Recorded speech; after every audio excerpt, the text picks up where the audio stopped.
We're now 1 week out from the NAB AFL mid-season rookie draft, and barring a late surprise, North Melbourne will have pick 1. Cal Toomey, who are they taking?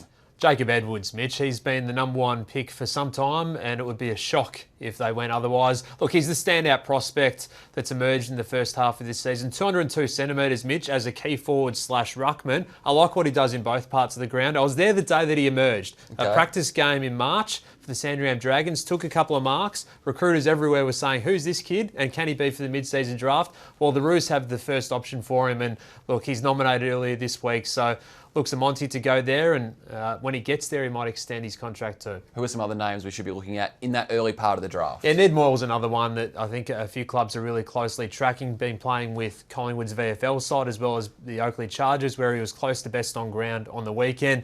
There's a few other guys in that mix as well. There's Cam McLeod, who's a prospect who was overlooked last year.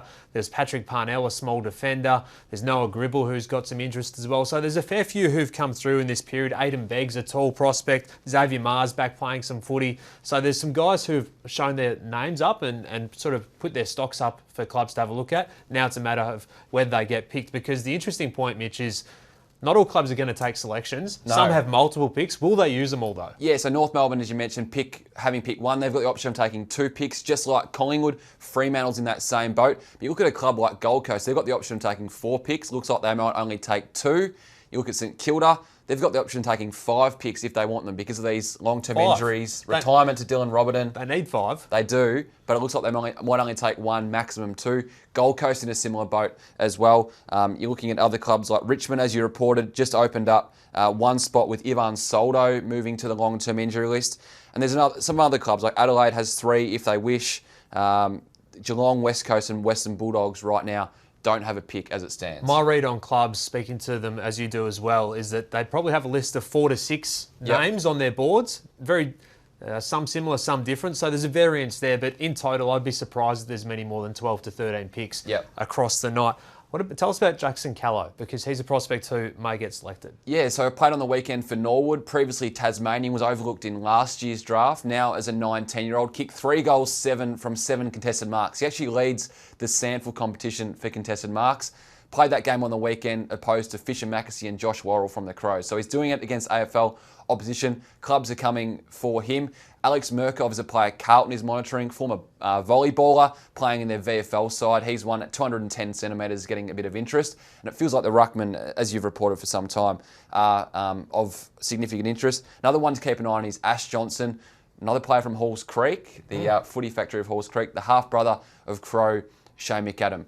Speaking of state league players, there's one that's just emerged late yesterday that clubs have got a bit of intrigue around. Yeah, a lot of intrigue around Jai Newcomb, who became one of only 2 players to set their own terms when they nominated for the draft. The other was Tom Downey, and that was inadvertent, so his nomination will be under standard terms. So really it leaves Jai Newcomb to be the only player so far, when the nominations were coming through on Tuesday, the final day, to nominate under other terms. That means that players, as they enter the mid-season draft pool, you can nominate under a 6-month term contract, an 18-month term contract, or both, or you can nominate extra terms, and that's the potential for longer years, different money, further advancement in terms of your list exposure, your rookie list versus going onto the senior list. So there's all those opportunities to list that. Now, Newcomb's added some extra terms to his, which has raised a lot of eyebrows at clubland. Still obviously waiting for the AFL to tick that off and to make sure that that's all good. But it means that clubs are circling and saying, well, if he's done this, he must have a club that's keeping an eye on him. Now, he's been playing at the Box Hill Hawks under Sam Mitchell, who's been very complimentary of him. He's got some links to the Hawks already.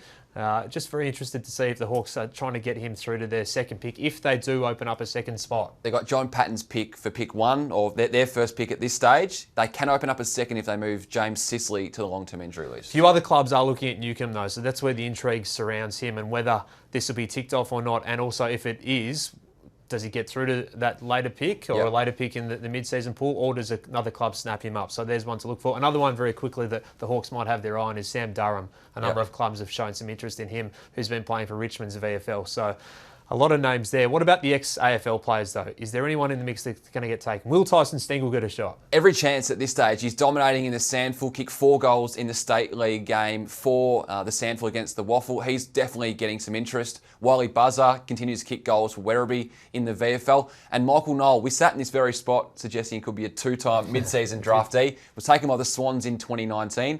Well, clubs, including Gold Coast, looking at him, I think he's every chance to go. And our man, Nathan Freeman. Yep. I think everyone's barracking for Nathan Freeman to get a third shot. He has nominated. He has nominated. So he's in the pool. He's up for grabs. He's obviously a part of the Connors Sports Management team now, so part of that industry, growing there as a player management industry there. But averaging 41 disposals for Frankston in the VFL, done nothing wrong this year. Back to some of his blistering best. Can't wait for that. Hopefully his name is read out. And there's one place, Cal, you can watch the 2021 NAB AFL mid-season rookie draft. It's right here, afl.com.au and the AFL Live app. Every pick as it happens in one place, afl.com.au and the AFL Live app next Wednesday. We'll see you then.